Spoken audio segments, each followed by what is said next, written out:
আপনি আমাকে বলেছেন যে আপনি আমার বন্ধু বান্ধবের সামনে খুব সুন্দর করে কথা বলবেন, সবার সাথে মিলেমিশে থাকবেন, এই আপনার মেলামেশা। আপনি কি করলেন?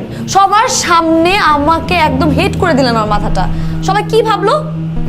আপনি এই কাজগুলো কি ঠিক করছেন? ওরা তো এখন আমাকে খ্যাত মনে করবে। আপনাকে বলে কোনো লাভ নেই। শোনেন, ঠান্ডা মাথায় সুন্দর করে আপনাকে বলি, কথাটা একটু মাথায় ঢোকান। আপনি তো আমার কাজিন, তাই না? আপনার জন্য আমার মায়া হয়। আসলে আপনি তো বুঝতেছেন আপনার সাথে আমার যায় না, একদমই যায় না। আপনি অন্য মেরুর, আমি অন্য মেরুর, দুইজন দুই মেরুর। একরকম করার যত চেষ্টা করুন, শুধু শুধু টাইম ওয়েস্ট করছেন আপনি।